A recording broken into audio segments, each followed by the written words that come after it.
우리 신앙인들을 구분할 적에 교인, 신자, 성도 이렇게 구분을 합니다.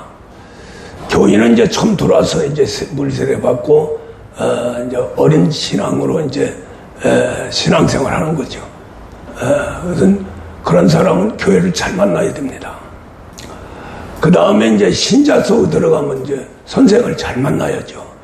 해박한 목회자를 만나서 많이 배워야 됩니다. 그 다음에 이제 성도는 목자를 잘 만나야 돼요. 양육하는 목자. 그러니까 가르치기만 하는 게 아니라 이 양육하는 목자를 만나야 됩니다. 그 목자에게는 하나님의 모든 권한을 주셨어요.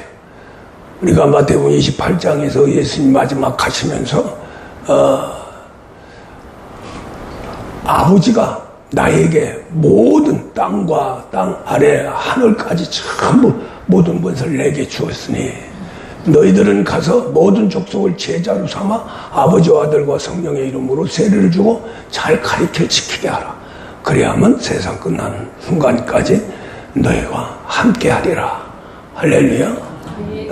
그렇게 하면서 이제 그 말씀은 제자들에게 말씀했고 제자는 또 제자를 삼아서 그런 말씀에 계속해서 지금까지 전해서 또 이 목사도 이 말씀을 활용하는 겁니다.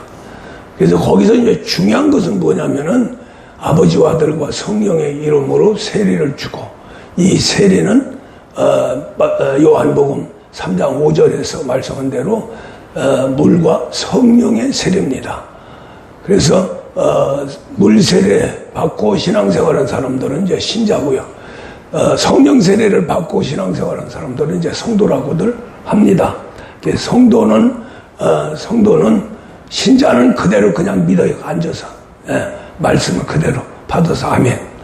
그런데 성도는 걸어가야 됩니다. 거룩한 길을 걸어가야 돼요. 할렐루야. 그래서 이제 성도는 성령의 인도함 받는 하나님의 양자다. 이렇게 말씀을 하십니다. 그래서 이제 우리가 구약 시대나 신약 시대나 그 인도자가 꼭 있어서 그 인도자의 인도함을 받습니다. 하나님이 직접 나타날 수가 없어요. 지금도 직접 나타날 수가 없어요. 그런데 구약 시대는 더군다나 이 죄악된 세상에 하나님이 나타날 수가 없습니다. 뭐 조건이 안 돼서 나타나지 못하는 게 아니라 하나님이 나타나면은 그 하나님은 빛과 생명이기 때문에 이 우주 공간은 흑암으로 되어 있고 사망으로 되어 있고 또 혼돈의 세계가 되기 때문에 빛과 생명이 임하면 싹 없어져 버립니다. 다 바뀌어져 버려요. 그래서 임재를 못 하시는 거예요. 그래서 이제 피조물인 천사들을 통해서 구약 시대 인도를 했고요. 구약 시대에서 이제 하나님 일을 한 그 일은 선지자를 통해서 거의 99% 일을 하십니다. 그래서 이제 오늘 이제 말씀에서 나오는 엘리사 또 그 위에 선생인 엘리야 두 사람이 이제 선지자의 대표적인 인물이죠. 그 다음에 이제 율법을 줘서 이제 이스라엘 백성들을 인도에 간 그 사람이 이제 모세가 되고요. 그래서 모세가 아무리 얘기를 해도 선지자가 없으면은 그 말씀을 증거할 길이 없습니다. 왜냐하면은 모세 자체로 있을 적에는 엄청난 능력도 발휘하고 했지만은 그 말씀을 받은 그 제자들부터는 역사를 이루지 못했어요. 모세같이 반석에 샘을 나고 또 하늘 열어서 만나를 40년 동안 부어주고 또 돌풍을 일으켜서 메추라기를 갖다가 그냥 광야에 아주 코가 그냥 고기 냄새가 날 정도로 그렇게 많은 메추라기를 줘서 그런 기적의 역사 속에서 이제 모세가 인도를 합니다. 그 후로 이제 여호수아가 이제 나오는데 여호수아는 그냥 군대야. 군대 장관이야. 그래서 이제 가나안 땅을 정복하고 다스려 나가는데 통치력 가지고 했어요. 그러니까 거기서 무슨 하나님의 큰 이적과 표적과 능력을 나타내는 게 아니라 거기서부터는 이제 왕권을 가지고 이스라엘 백성들을 다스려 나가면서 군권을 가지고 주위에 있는 적들을 부시고 이런 일을 했어요. 그 뒤로 이제 모세가 말씀하는 이 율법의 세계에 들어가서 있는데 그 율법의 세계에 들어가면은 전혀 하나님의 능력이 나타나지 않습니다. 그래서 이제 그 말씀이 하나님 말씀이라고 하는 것을 증거하시기 위해서 선지자를 세웠어요. 선지자에게는 엄청난 능력과 권세를 줬습니다. 그 이제 대표적인 이 사람이 이제 엘리사죠.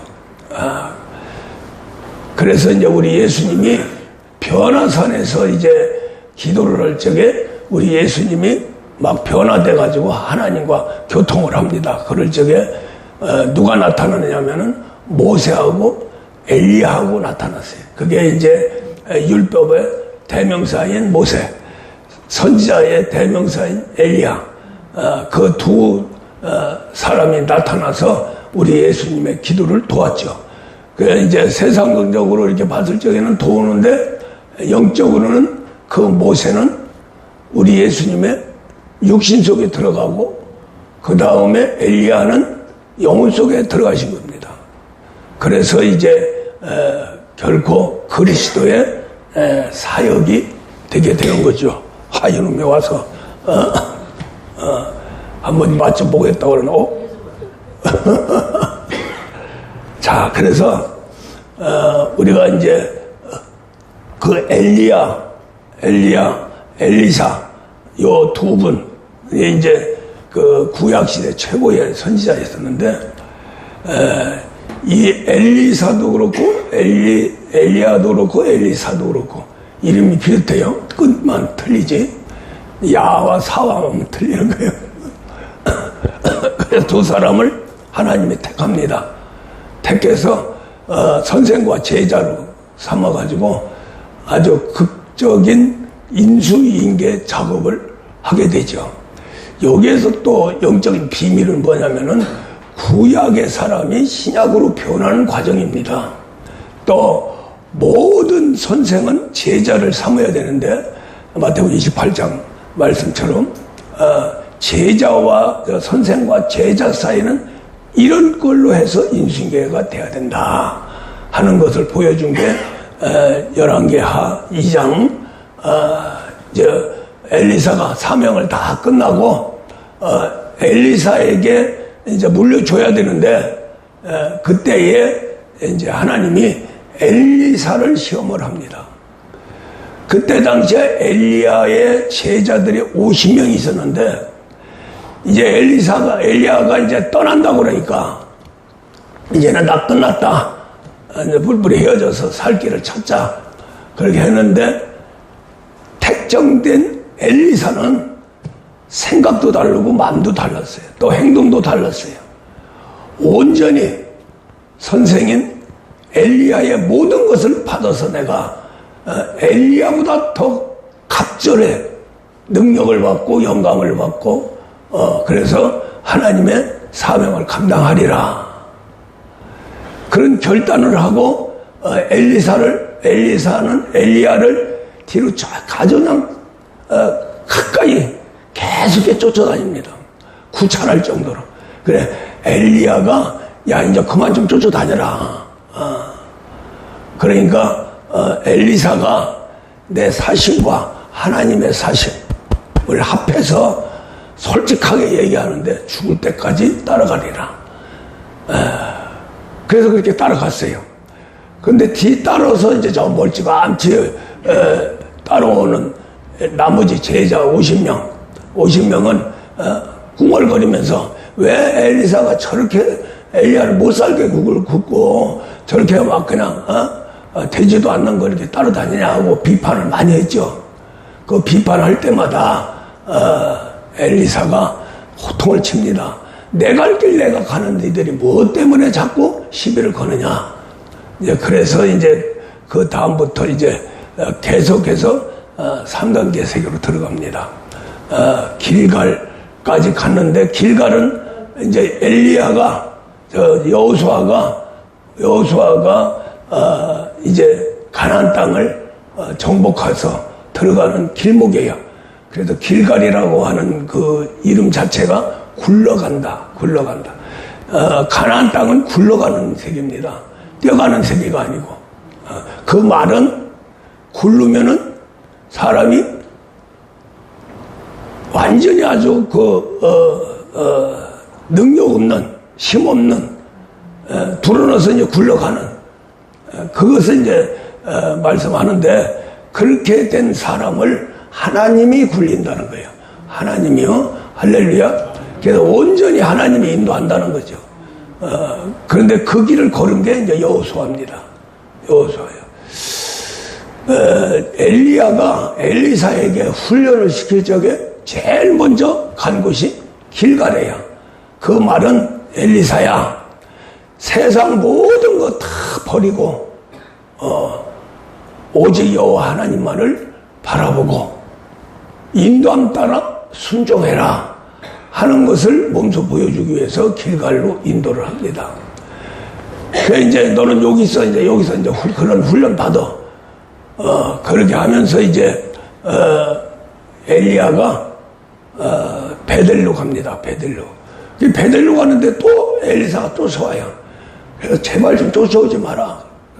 죽어도 쫓아가겠습니다. 그래가지고 베델까지 갑니다. 그 베델은 야곱이 제단을 쌓은 곳이에요. 형의 장자권을 뺏어가지고 형이 그냥 이제 열받아가지고 죽이려고 그러니까 그 어머니가 빨리 예산점 집으로 가라. 그런 과정에서 이제 베델을 지나가는데 거기서 꿈을 꾸니까 이제 하늘문이 열려가지고 사다리가 해서 천사 천군들이 오르락내리락 했다는 거죠. 거기서 이제 베델에서 이제 여기가 하나님 성전이구나. 그래서 야곱이 자기가 베고 있던 돌 베개를 딱 갖다 놓고 여기에 성전이다. 내가 외삼촌집에서 자라서 다시 돌아올 적에 금이 한양할 적에 여기에 제단을 세우리라 하고 간 것이 베델이에요. 그래서 이제 엘리야가 엘리사에게 그런 이제 제단의 세계를 이제 보여준 거예요. 겉으로는 쫓아오지 마라 그러지만은 그래도 막 그냥 아주 혹독하게 뒷발질하면서 그냥 너는 다시 쫓아오지 마.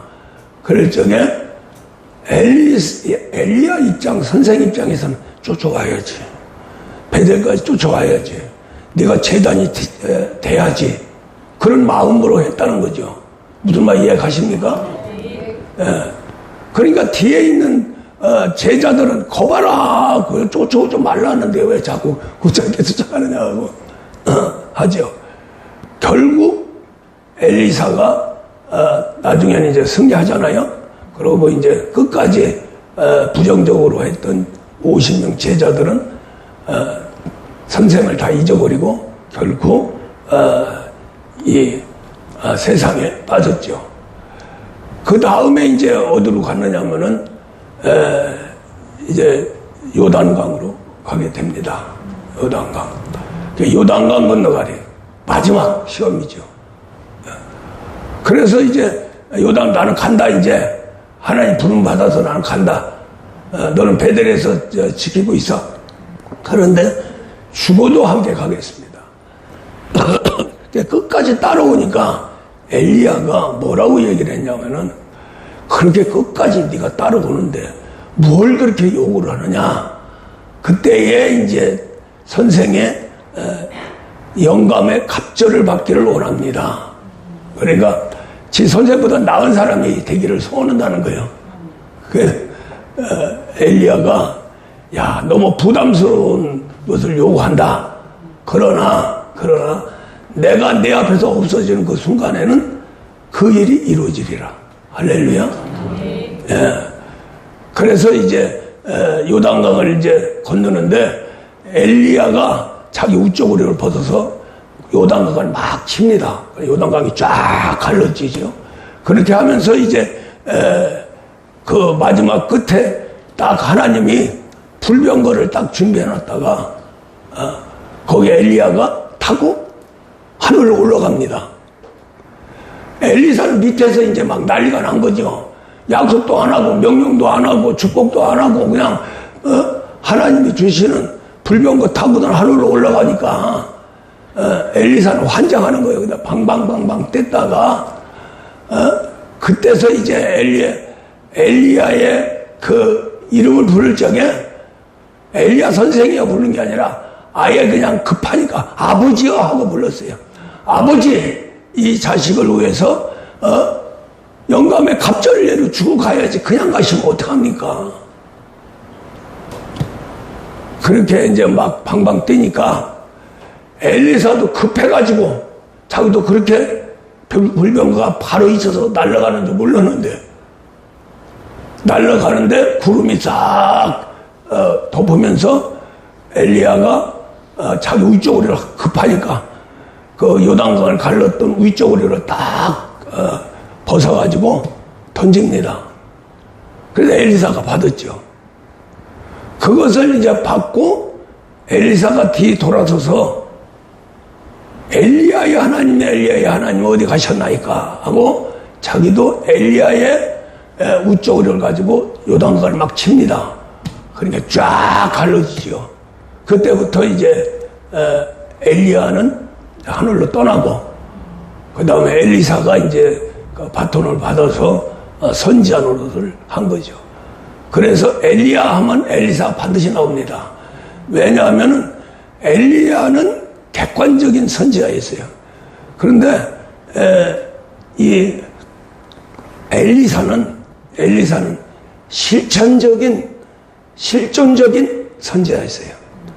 그래서 인생의 문제를 다 해결해 주면서 선지자 노릇하고 정말로 마지막까지 얼마나 대단했냐면은 엘리사의 뼈다구가 무덤에 놨는 뼈다구가 죽은 사람이 그래 이렇게 던지니까 벌떡 일어나 버렸어요. 죽은 뼈다구도 능력이 나타났다는 거죠. 마지막 가면서 또 왕이 다 죽어가는데 적군은 막 침투해 오고 그러니까 막 다 죽어가면서 왕이 엘리사 보고 아버지요 나를 살려주세요. 그래서 엘리사가 그 왕을 오라고 그래가지고 손바닥을 3번 치면 탁 쳤어요. 치고 나서 활을 들고 쏴라. 그때에 이제 뭐 하나님 그렇게 계획을 하셨겠지만은 3번만 쐈어요.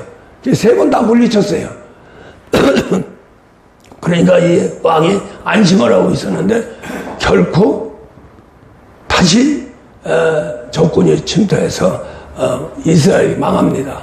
그때에 하는 엘리사의 말이 7번을 쏴야지 왜 3번만 쐈느냐. 물렀죠. 그것도 하나님의 섭리입니다. 할렐루야. 누구를 위해서? 엘리사. 나는 엘리사의 하나님이다. 그러면서 7번 네가 했으면 네 신앙으로 7번을 승리해서 완벽하게 적군을 물리쳤으리라. 그러나 3번까지 한 것은 그 3번 동안 엘리사를 믿었던 거죠.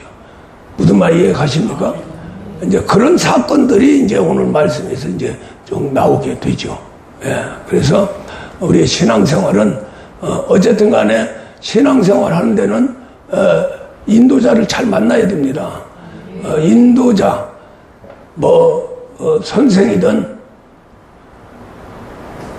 그 다음에 이제 목회자든, 어떠한 적이든, 만나는 사람, 그 사람의 수준까지밖에 안 되는 거예요. 그래서 이제 엘리야와 엘리사, 그 사이에 이제 하나님이 법을 만들어 놨죠. 제자들은 선생의 세계를 넘어가야 된다. 꼭 넘어가야 된다. 할렐루야. 그래도 우리 예수님도 선생 위치에서 계실 적에 나를 믿는 자는 나 하는 것도 하고 더 큰 일도 한다. 할렐루야. 뭐 큰일 한다고 그래서 우리 예수님이 내 고난을 뺏어가지고 네가 그렇게 교활스럽게 큰일을 해? 그게 아니라 우리 예수님은 죽으러 오셨어요. 구속사만 이루고 가셨어요. 그 다음에 제자들이 이제 임마누엘까지 한 겁니다. 할렐루야. 그게 이제 우리 예수님 못하고 간 그것을 제자들이 했고 또한 제자들한테 그 고난을 줬어요. 그게 바로 우리 예수님은 제자들에게 직접 성령 세례를 주지 못했습니다. 성령을 받아라. 내가 간 다음에 성령을 받아라. 내가 아버지께 상의해서 보내준 그 성령을 받아라 하고 말씀했지만 예수님 생전에는 성령을 받은 사람이 한 사람도 없어요. 그래서 성령이 임한 때는 사도행전 2장 1절 이하에서 이제 우리 예수님 가신 다음에 열흘 만에 성령이 임해서 120명 제자들이 열심히 기도할 적에 거기에 임했습니다. 거기에서 이제 베드로 요한이 큰 능력을 받아서 예수님 대리근무를 한 거죠. 그것이 바로 누구든지 물세례를 줄 수 있어요. 그러나 성령 세례는 아니라는 거죠. 그래서 이제 그때 당시에 사마리아인 유대인 그 외곽에 있는 말하자면 그쪽은 쌍놈이고 이쪽은 유대인은 정통이에요. 예. 근데 거기에서 말씀을 받았다 해가지고 베드로하고 요한하고 사도행전 8장에 가서 안수를 하니까 최초로 제자와 제자 사이에 성령이 임한 겁니다. 성령 세례를 준 거예요. 그것이 바로 예수님이 하지 못한 일을 큰 일을 하는 거죠. 무슨 말씀 이해가죠? 예수님이 능력이 없어서 그러는 게 아니라 예수님은 이 땅에 오신 목적만 이루고 가는 거예요. 그 목적은 세 가지라고 그랬죠. 첫째는 우리 예수님이 죽고 부활함으로써 부활 성천에서 천국 보좌에 가시고요. 그 다음에 마귀를 멸하고요. 우리를 구원하되 구원만 하는 게 아니라 임마누엘 문을 열어주고 가셨어요. 할렐루야. 그 임마누엘 문을 연 곳에 성령 세례가 이루어집니다. 그 임무는 제자들한테 준 거예요. 그게 이제 마태복음 28장에서 나오는 모든 족속을 제자로 삼아 아버지와 아들과 성령의 이름으로 세례를 주고 가르쳐 지키게 하라. 할렐루야. 예수님은 세례를 안 주셨어요. 세례를 주려면 성령 세례를 줘야 되는데 성령 세례를 줄 수 있는 그러한 위치가 아니라는 거죠. 그래서 이제 물론 우리 예수님은 온전히 성령에 순종해서 고난받고 또 죽고 부활하는 세계까지 성령의 인도함 받아서 가셨습니다. 가시고 나서 그 성령님이 예수님의 죽고 부활한 공로에 의해서 아버지한테 구해서 제자들에게 내려주죠. 또 그 고난은 예수님한테 있는 거예요. 그래서 아무리 제자들이 성령 세례 막 주고 은사가 막 나타나도 오직 그 주인은 예수 그리스도입니다. 할렐루야. 그래서 신앙생활 하면서 예수 그리스도가 빠지면은 그건 안고 빠진 찐빵이고 절대로 구원할 수가 없어요. 구원의 문은 우리 예수님의 죽고 부활한 그 문입니다. 할렐루야. 성령이 우리에게 임한 것도 우리 예수님의 죽고 부활한 공로에 의해서 우리가 성령을 받는 거예요. 그래서 우리 예수님은 본자식이고 본자식 하나님이시고 우리는 그 예수님에 의해서 받은 성령으로 이제 아들이 됐기 때문에 양자입니다. 무슨 말이에요? 가죠? 이제 그렇게 해서 이제 하나님이 신약이나 사람을 써서 이제 일을 하시는데 오늘 이제 장면은 수렙 지역이 유대 땅의 교통, 그러니까 상업 교통 지역이에요. 아주 유명한 지역이에요. 거기에 이제 참 좋은 여인이 하나 있었다. 그래서 이름은 밝히지 않고 수렙에 사는 여인. 그래서 수렙 여인이에요. 할렐루야. 그 여인은 농사, 옛날에는 농사를 많이 짓는 게 부자지요. 백석, 천석, 만석군, 막 이러면서, 농사를 많이 짓고, 곡식을 많이 가진 자가 재벌이죠. 그때 당시에. 그러니까, 이 수냄 여인도 부부가 혼자 자식도 없이 그냥 둘이 살아가면서 열심히 농사를 졌어요. 농사를 졌는데 자기 집 앞으로 엘리사가 거의 매일 왔다 갔다 하는 거예요. 거기가 중심지니까. 그래서 이 여인네가 딱 볼 적에 저 사람은 보통 사람이 아니다 하고 했는데 소문을 들을 적에 엘리사는 엘리야 같이 엄청난 일을 하는 사람이다. 하나님 사람이다. 여기도 키포인트입니다. 사람을 만날 적에 저 사람이 어떤 사람인가를 알고 만나야 되는 거죠. 그게 이제 우리 인생의 운명을 좌우하는 길이다.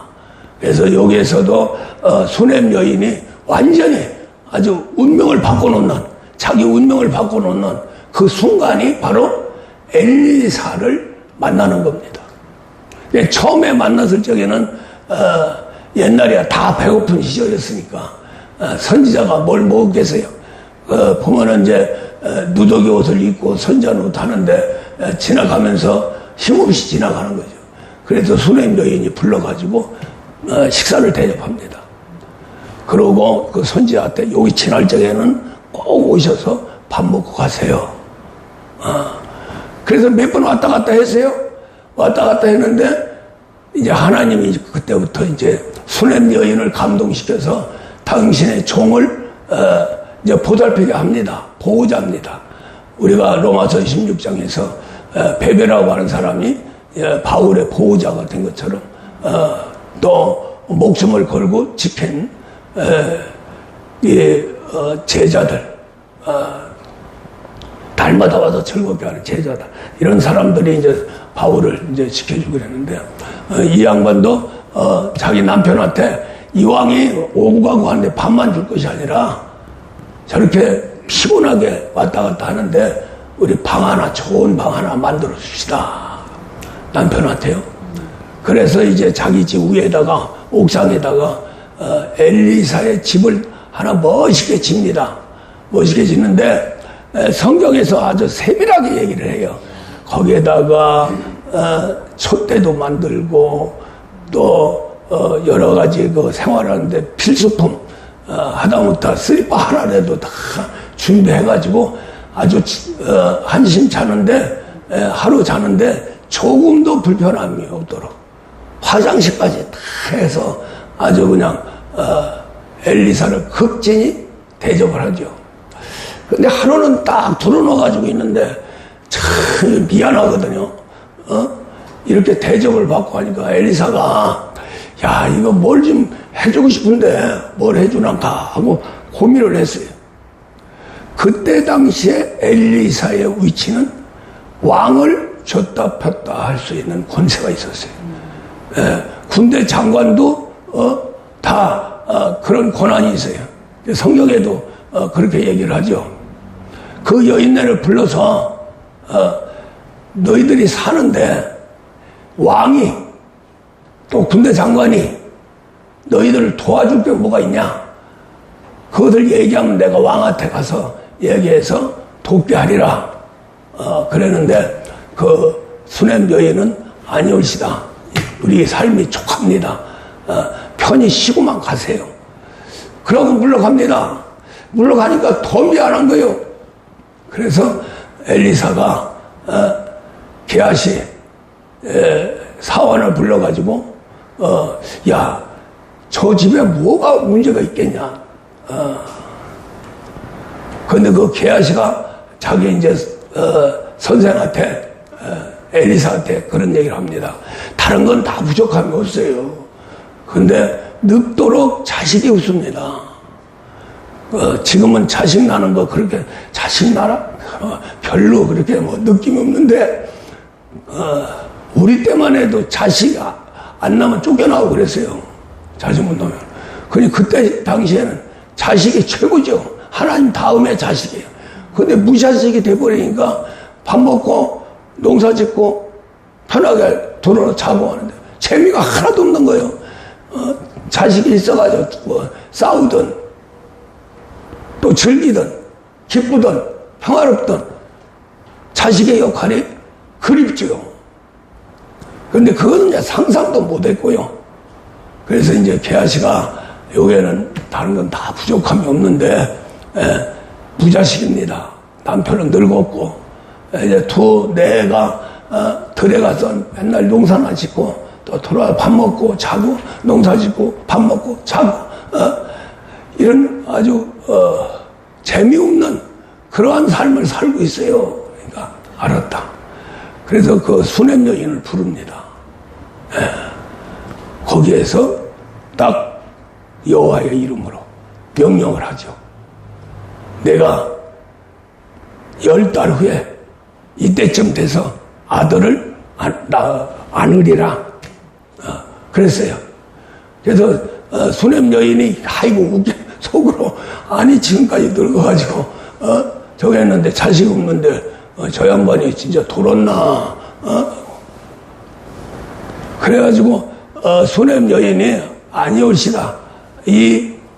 그때만 해도 이제 그 선지한 줄 알고 이 계집종이라고 그랬죠. 계집종. 계집종을 속이지 마소서 그냥 편하게 계시다가 갔어서 그런 거예요. 그랬는데 실제 이제 그런 말을 듣고 부정적으로 수냄 여인이 나갔어요. 나가는데 갑자기 배가 불러오는 거예요. 그래서 약속대로 10달 만에 옥동자를 하게 되는 거죠. 그래가지고 이제 그때부터 이제 엘리사가 하나님의 이제 너무너무 감사한 거예요. 그래가지고서는 이제 아들을 길렀는데 갑자기 그 아들이 죽습니다. 모든 인생의 소망을 거기다 걸었는데 그 아들이 죽어요. 하루는 아들도 이 지금 나이로 이제 7살, 8살 되는 나이인데 이제 부모님 이제 농사 짓는데 가가지고 놀았나 봐요. 한참 놀고 나서 아버지한테 가가지고 아버지 나 머리가 깨지는 것 같아요. 머리가 깨지는 것 같아요.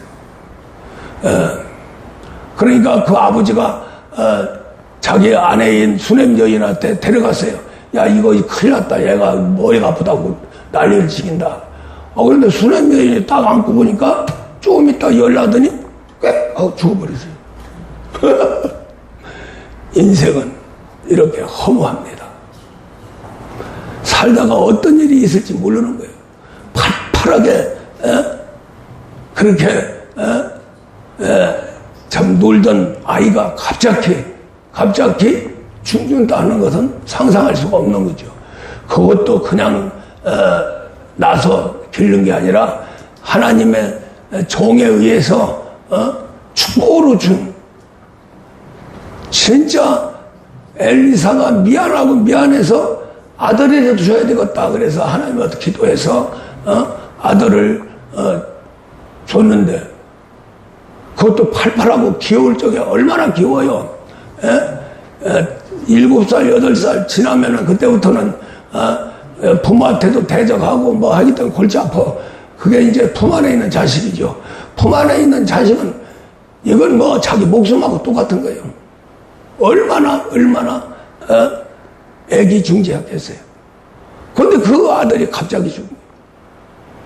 그런데 여기에서 이제 우리가 어떠한 살다가 또 신앙생활 하다가 어떠한 일이 있더라도 바로 하나님을 찾아가야 됩니다. 그런 믿음을 가져야 돼요. 머물거릴 필요가 없어요. 이 여인네는 죽은 아들을 엘리사에 기거하는 방으로 닦아서 침대에다 딱 눕혀놨어요. 눕혀놓고 남편한테 달려갑니다. 내가 엘리사 한테 갔다 올 테니까 바로 나를 저 말하고 구름하고 좀 준비해달라고. 그 남편이 아니 뭐 자식이 죽었는데 뭐로 또 찾아가 그러면서 뭐 계절도 아니고 예배드리러 가는 것도 아니고 그 고개를 따뜻하면서 그래도 그냥 마누라가 준비해달라고 하니까 준비했어요. 근데 이제 엘리사가 이제 엘리사하고 엘리야하고 기거 장소가 바로 갈멜산입니다. 갈멜산. 거기 와서 이제 엘리사도 있었는데 그냥 정신없이 죽은 아들을 이 침상에 여기 해놓고 엘리사의 그 침대에 누워놓고 달려가는 거예요. 달려가는 거예요. 그래서 이제 달려가서 갈멜산에 있는 엘리사를 딱 만나는 순간에 무릎 딱 꿇고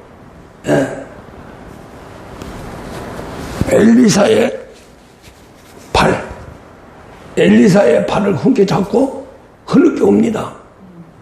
흐느껴 오는데 엘리사가 깜짝 놀란 거죠. 왜 이러나 하고. 그러니까 이제 그 수냄 여인이 내가 왜 무슨 아들을 달라고 그랬어요. 아들을 쳐놓고 이렇게 죽이냐고 말이야. 이제 막 그냥 공격을 합니다. 공격을 하면서도 당신만이 살릴 수 있어 줬기 때문에 그렇게 하면서 겸손하게 그 냄새나는 그 다리를 갖다 탁 붙들고 엉엉 울어댑니다. 그 모습을 보는 엘리사가 그래 어디냐 아기는 당신 침대에 있습니다. 그래서 이제 게하시를 통해서 야 너 빨리 가서 내 지팡이하고 내 모자하고 가져가서 거기 아예에게 덮어놔라. 그러면 살리라. 그렇게 하면서 이제 했는데 수냄 여인이 아예 아닙니다. 선생이 가야 됩니다. 주가 가야 됩니다. 그러니까 이제 문영이 차고 달려갔어요. 달려가는데 엘리사는 게하시가 지팡이하고 모자하고 가서 덮어놓으면 살 줄 알았어요. 근데 끄떡도 안 난 거예요. 그래서 이제 하나님이 엘리사까지 가라고 하는구나. 그래서 가보니까 진짜 죽었어요. 죽어가지고 지팡이 가지고는 안 되고 그냥 지팡이 이렇게 하면 보통 능력 가지고는 안 된다는 거죠. 할렐루야. 그래서 이제 아주 깊은 안수를 하는 거예요. 성경에서 안수 중에 제일 깊은 안수가 오늘 수냄 여인 아들에게 한 엘리사의 안수 기도입니다. 그게 이제 죽은 아이를 탁 눕혀놓고 반드시 눕혀놓고 그대로 그냥 눈은 눈대로 입은 입대로 막 그렇게 해서 이제 푹 쌓아안고서는 기도한 거죠. 살려달라. 한참 기도하고 있으니까 가슴이 따뜻한 게 오는 거예요. 뛰기 시작하는 거예요. 그래서 이제 다시 이제 거기서 일어나서 한 바퀴 돌고 이제 여호와 하나님한테 기도했겠죠. 살려달라고. 그렇게 하면서 두 번째 가서 이렇게 다시 엎어서 안수를 하니까 조금 있다가 재치기를 또 7번 하고 벌떡 일어났다는 거죠. 할렐루야. 얼마나 감동적이에요. 하나님은 그보다 더 큰 일도 할 수 있다. 우리가 이 나사로 살린 사건 죽은 다음에 병 들어가지고 아이고 주님 와서 좀 고쳐주세요 그런데도 다른 일을 하면서 안 왔어요. 그러면서 나사로를 나는 사랑한다. 마리아를 사랑한다. 그러면서 안 오시는 거예요. 왜 안 오시는데 나사로가 죽어버렸어요. 그래가지고 이제 울고 불고 하면서 장사를 지는데 굴에다가 옛날에는 그 유대인들은 굴에다가 장사를 지내요. 거기다가 해서 큰 돌로 이제 딱 해서 사흘이 돼서 이제 사흘 되면은 왜 3일장을 하느냐면은 사람이 죽으면은 혹시나 하루, 이틀, 3일 지나면 썩어버리니까 그 안에 혹시나 살 줄 알고 그래서 3일장을 지내는 거예요. 그 어떤 사람들은 살아난 사람이 그런 얘기를 해요. 3일장을 지나고 나서 이제 냉동실로 들어가는데 이 관에 세계에서 이 사람이 깨어난 거예요. 깨어났는데 거기도 소리를 지르니 들려야지 바깥에서. 그런데 이제 거기서 이제 그 예배를 드렸다고 그러는데 예배 드리고 이제 다 끝나고 이제 목사가 그냥 딱 해서 관 다시 닫고 돌아왔는데 그 마지막 못을 칠 적에 이 사람이 벌떡 일어나 버린 거예요. 얼마나 놀랐겠어요. 또 그런 사건도 있어요. 사람의 목숨이라는 게. 그래서 또 어떤 사람은 죽었다가 다시 살아난 사람이 있죠. 저 갔다가 그때에 내가 살아서 자기 마누라한테 나 살아있어 그러는데도 그냥 모르는 척 하더라는 거예요. 그래서 나중에 저 천국에 가니까 넌 아직 올 때가 안 됐다 그래가지고 보냈대. 우리 이원진 집사도 어렸을 적에 죽었다가 너 때가 안 돼서 할 일이 있으니까 내려가라 그래가 내려갔다 나. 그래서 지금 여기까지 살고 있어. 그럴 수 있어요. 이 목사도 죽음 앞에서 정말로 이 혼이 막 떠나는데 갑자기 위에서 그냥 뒤쳐가지고 다시 들어버리는데 한 일주일간 비실비실한 거예요. 이게 안 맞아가지고 영혼은 떠나려고 그러는데 못 떠나게 하니까 다시 돌아왔는데 떠날 적에 이별하고 떠나니까 이게 제자리 잡을 한 일주일 걸려요. 목사님들 기도하는 목사님들 가끔 그런 얘기를 해요. 그래서 나도 참 그런 걸 경험을 했는데 우리 하나님이 살리고자 하면 살리는 거예요. 할렐루야. 그래서 이제 그런 체험, 둘도 없는 독자 자식 죽었어요. 그게 소망이었는데 그런데 전혀 믿음이 흔들리지 않고 주신 자도 하나님, 주신 자도 선지자. 할렐루야. 하나님은 살리고 선자는 살릴 것이다 하고 달려간 거예요. 아무 생각 없이 그냥 그 같이 있는 사람한테 절대 나한테 다른 얘기 하지 마라. 다른 얘기 하지 마라. 엘리사를 만나서 이야기할 때까지 다른 얘기 하지 마라. 절대로. 우리가 믿음 안으로 들어갈 적에는 다른 얘기 들으면 안 됩니다. 마귀는 어떻게 해서라도 돌려놓으려고 그래요. 의심하게 만들고 걱정하게 만들고 두렵게 만들고 네가 뭔데 지금 저거 하냐. 쓸데없는 짓 한다 막 그래. 세상 사람들처럼 그렇게 속삭이는 거예요. 그런 또 사람들을 보내고요. 그래서 하나님의 크신 능력을 나타낼 적에는 좌우로 치우치지 말고 뒤도 돌아보지 말고 오직 여호와 하나님 주 예수 그리스도만 바라보면서 달려가는 거예요. 할렐루야. 달려가서 만나면 그냥 완전히 무릎 꿇고 그냥 살려달라고 하는 거예요. 그러면 하나님의 능력이 나타나게 됩니다. 그래서 아들을 살려야 되죠. 어쨌든 간에 죽은 아들 살리는 게 최고 아닙니까? 그런 체험을 했어요. 거기서 또 재치기를 7번 하고 나가요.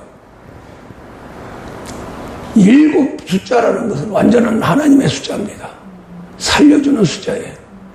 이 목사가 처음에는 3시간 기도했어요. 3시간 기도하니까 각종 은사들이 나타나는데 훤하게 보여. 맨날 꿈이나 꾸고 그러고서는 그러면서 또 손을 떼니까 역사도 일어나고. 그런데 한참은 기도하는데 이거 해가지고 안 되겠다 해서 기도를 어떻게 할까 하는데 6시간 기도하라고. 6시간 딱 기도하니까 육체의 모든 그 소욕을 스스로 지배할 수가 있더라 하는 거죠. 그렇게 또 기도했어요. 기도하니까 나중에 7시간 기도해요. 왜 7시간? 마귀새를 제압하려면 7시간 기도해요. 그래서 이제 7시간이 정립이 돼서 지금까지 40년 동안 7시간 기도한 겁니다. 그래서 이제 결국 이 귀신, 미혹의 용까지 때려잡았죠. 완전히 때려잡으니까 우리 예수님이 탁 나타나가지고 뭐 줄까? 내 종아. 그래, 아유 뭐 주시려면 지혜 주세요. 목회하는데. 그랬더니 아니래. 그러면서 한 말씀을 딱 하시는데 지혜나 그 말이나 똑같은 부자인데 그걸 그렇게 못 알아듣는 거예요. 그래가지고 3번째 막 물어가지고 예수님이 가시려고 하나 이 미래는 곰탱이야 이제 간다. 그러니까 세마포를 붙들고 그냥 막 물고 늘어져가지고 성벽인데 거기 막 같이 부닥친 거예요. 근데 마지막 화를 내시면서 이 미래는 곰탱이야 명철을 가지라고 했다 그래요. 명철. 그걸 꿈을 꾸는데 명철하고 꾸는데 명철이 뭐야 도대체. 지혜면 지혜지. 그랬더니 지혜에 플러스 사리 판단까지 들어가는 것이 바로 명철이래요. 그 명철을 우리 주님이 직접 오셔가지고 주셨어요. 할렐루야. 그 다음부터 이 말씀의 세계가 확 풀려버린 거예요. 그래서 우리가 하나님 세계 재치기 7번 하고 살았다가 하는 걸 설명하다 보니까 여기까지 왔는데, 그래서 이제 더 중요한 것은 제2의 축복이다는 거예요. 제2의 축복. 할렐루야. 처음에는 열심히 섬기고 열심히 순종하고 방까지 제공하면서 편리를 제공하고 하여간 그 주에서 수냄 여인 부부는 누구보다도 더 그냥 아주 진짜 전신 전력을 다해서 엘리사를 섬겼습니다. 그 결과 엘리사가 몸둘 바를 모를 정도로. 할렐루야. 예. 엘리사가 감동되면 하나님이 감동합니다. 우리 예수님의 마태복음 10장 40절에서 내 제자를 영접하는 자는 나를 영접하는 거예요. 나를 영접하는 건 하나님 영접하는 거다. 할렐루야. 예. 그런 속에서 이제 우리 예수님이 진리로 선포를 하는 겁니다. 그래서 이제 엘리사를 그렇게 극진히 대접했는데 엘리사는 왕이나 거기 있는 뭐 장관들이나 손에 졌다 폈다는 왕도 아버지 했으니까요. 그래서 수냄 여인한테 뭘 저 세상적인 거 뭐 왕을 움직여서 받을 거 뭐 있냐 그랬더니 아니올시다. 욕심이 없었더. 내가 부부가 농사져서 먹고 사는데 전혀 지장 없습니다. 그래 한 거예요. 그러니까 뭘 해서 도와주나 그랬더니 나중에 무자식이죠. 자식이 없어요. 그래서 이제 말 한마디로 딱 던지니까 그게 하나님의 역사를 딱 하시는 거죠. 그래서 무자식이 참 옥동자를 낳는데 참 그것만 해도 너무나 기쁜데 금방 또 슬픔이 온 거예요. 금방 문제가 온 거예요. 우리 성도들 저도 마찬가지지만은 축복하셨다가 또 좋은 계신 이러면 틀림없이 막역사가 일어납니다. 예. 그거 이겨야 돼요. 그거 이기라고 하는 거예요. 그것이 바로 마귀와 싸워서 이기는 거거든요. 그럼 우리 하나님의 보좌를 움직이는 세계고요. 그래서 이제 결국 그 엄청난 시험 몽땅 뺏어간 거죠. 수냄 여인의 가정에서 제일 아주 귀하고 진짜 목숨보다도 더 귀한 것을 뺏어갔어요. 마귀가. 할렐루야. 예. 욕보다도 그냥 더 그냥 고통스럽죠. 예. 그래서 이제 그럼에도 불구하고 좌절하지 않고 오직 주신 하나님, 그 하나님 살릴 것이다. 그 주신 선지자가 내 아들을 틀림없이 살릴 수 있을 것이다. 확신을 가진 거예요. 할렐루야. 이 세계가 믿음의 세계입니다. 믿음이 점점 자라는 거예요. 자라니까 엘리사의 믿음으로 자식을 구한 게 아니라 수냄 여인의 믿음으로 자식을 다시 살린 거다 하는 거죠. 할렐루야. 이것이 바로 성도와 죄종 간에 딱 하나만 되면은 죽은 자가 살아나고 없는 것도 있는 것 같이 그냥 팍팍 나타나게 되는 거예요.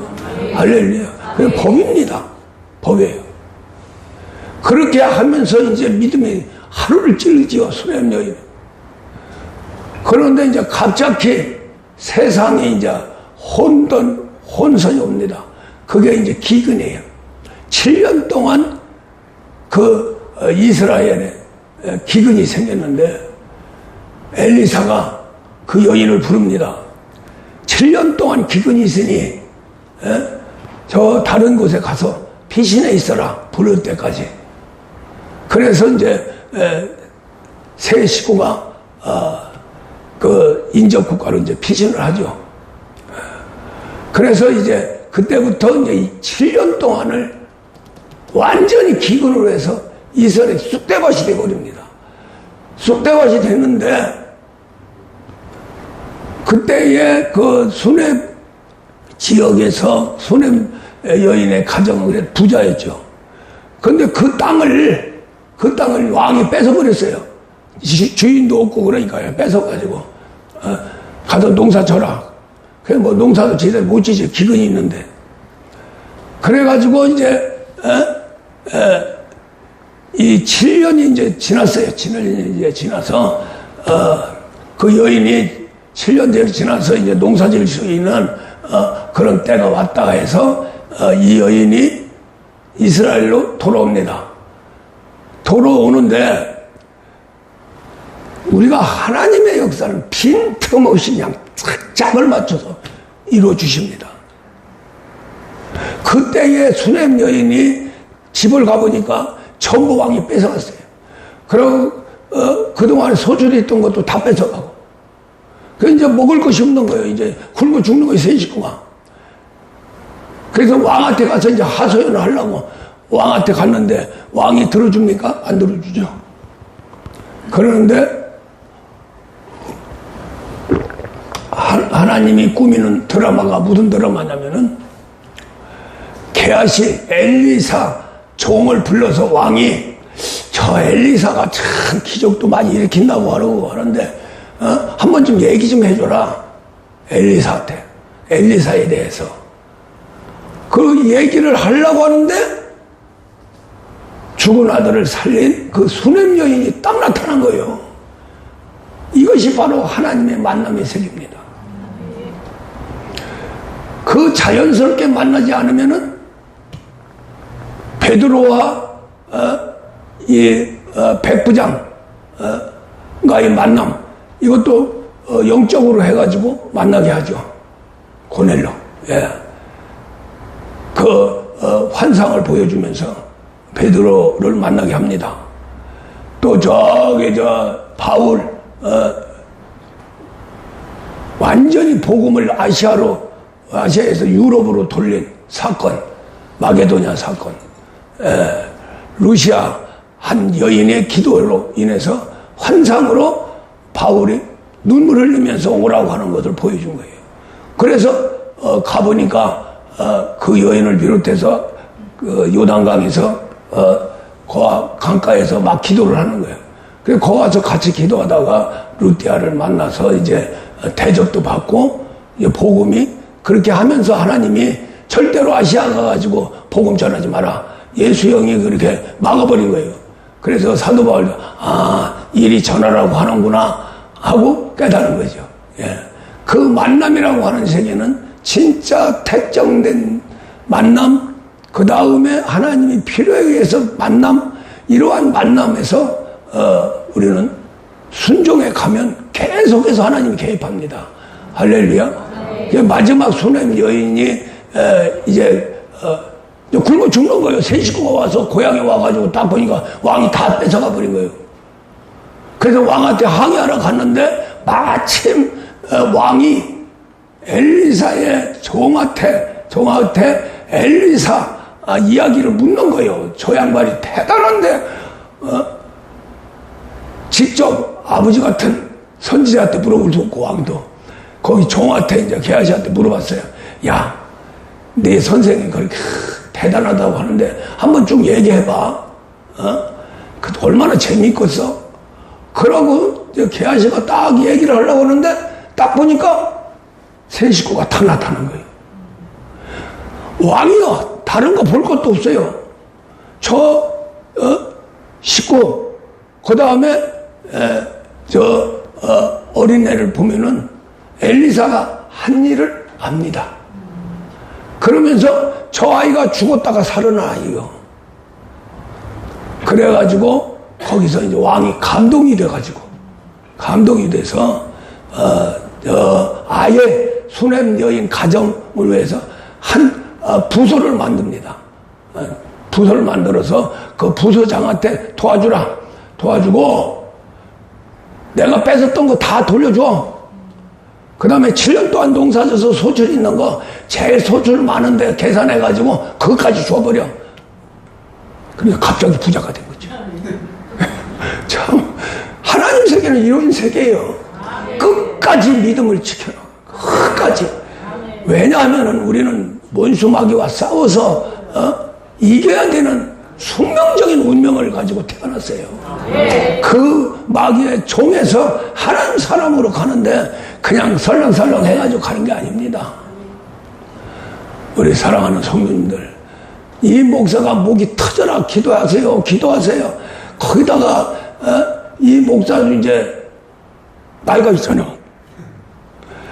안수 한번 하려면 안수도 그냥 옛날에는 그냥 눈에다 하고 머리 똑똑 두드리고 그냥 하도 많으니까 그랬는데 요새는 그냥 안마. 전신 안마. 한번 하고 나면은 그냥 힘이 쫙 빠져. 왜 그러냐면 능력이 나가니까. 하박국 3장에서 이 손에 능력의 빛이 나간다는 거죠. 그 빛에 걷는과 함께해서 치료가 된다는 거예요. 할렐루야. 그래서 안수라고 하는 것은 능력입니다. 안수하면 그대로 엘리야가 엘리사, 예후 또 나머지 선지자한테 안수한 게 그대로 나타난 거예요. 그래서 나중에 이제 엘리사가 이제 제자가 되죠. 그래서 엘리야보다 엘리사가 더 큰 일을 했습니다. 큰 일을 하는 과정에서 오늘 이 말씀이 주어지는데 이 말씀을 우리에게 준 것은 신앙은 순수해야 된다. 그리고 내가 확신하는 확신은 확신 가지고 끝까지 가야 된다. 끝까지 가면은 하나님이 절대로 거짓말 안 하십니다. 이 목사가 참 죽을 고비 넘겨가지고 막 그냥 진짜 기도할 적이고 한숨을 쉬면서 환장하겠네. 그래도 하나님은 그 속에서 역사를 하세요. 틀림없이 이유가 있다는 거죠. 그래서 그 고비마다 넘기고 아니야 잡으세요 그러고 그냥 환상 중에 그냥 미친 게 목에다 딱 걸어가서 목줄로 대추나무가 딱 대추나무가 왜 대추나무가 나온 줄 알아요? 이 우리 교회 사명이 처음에는 행운목 사명이에요. 그러다가 이제 학교에 들어갔는데 학교에 그 창고가 있어 행운목을 이렇게 놓고 거기서 이제 수석을 밟고 나오는데 이제 끝나가지고 행운목을 가지려고 하려고 하는데 그러면 게 대추나무로 변한 거예요. 대추나무로 변해서 이거 대추나무는 미국에서는 이제 2층 건물인데 1층 건물로 이렇게 내려오는데 뒤에 어떤 여자가 막 소리 지르면서 막 그냥 눈을 부라리면서 막 그러는 거예요. 왜 그러나 그러더니 그 계단 공사를 하는데 그것도 모르고 밟아버렸어. 밟으니까 그게 사장이라나 보거든. 그 막 소리 지르니까 딱 쳐다보니까 종이조각 말려 이렇게 쫙 말려가지고 그래가지고 계단이 펄쩍 뛰어서 나갔어요. 그랬더니 그냥 큰 연병장이야. 대추나무가 큰 대추나무가 막 쫙 있는 거예요. 그러면서 뒤에서 너희 교회는 대추나무 교회다. 은사 차원을 넘어서 정말로 헤아릴 수 없는 많은 열매를 맺는 열매 중에 제일 많이 맺는 게 대추나무예요. 나무 중에 제일 강하게 대추나무예요. 박달나무하고 거의 비슷해요. 대추나무는 부러지는 게 없어요. 찢어지면 찢어졌지. 할렐루야. 그렇게 독한 거예요. 열매를 열으면은 가을이 되면은 가지가 찍찍 찢어져요. 그 정도로 가지가 찢어지도록 열매를 맺는 거예요. 열매를요. 저는 믿습니다. 언젠가는 죽기 전에는 그런 역사가 있으리라고 믿어요. 어저께 장경수 원사가 소망의 계시를 주셨어요.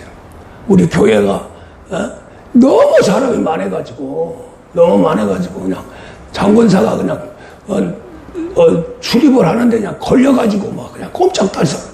그래서 하나님한테 그랬대요. 빨리 하나님 큰 건물 주세요. 아이고 이렇게 그냥 아주 복잡해가지고 되겠습니까? 그런데 우리 장군사요 그 계시를 받으면 정확하게 받아요. 연단에 연단 속에서 이 목사 계시를 많이 받아요. 목사 계시 받는 사람은 그래도 인격자야 받지. 그렇지 않으면은 그것이 반대로 돼가지고 목사를 음해하고 공격하고 대적하고 죽이는 데까지 갑니다. 근데 좋은 인격을 가지면은 예를 들어서 막 그냥 그 연단 받을 적에 꺼적을 짊은 복구서는 죽었대요. 죽어가지고 예수 믿느냐고 그러니까 발가락만 흔들면서 예수 믿는다고 그러더래요. 그러더만 큰 환란이 다가오고 그랬습니다.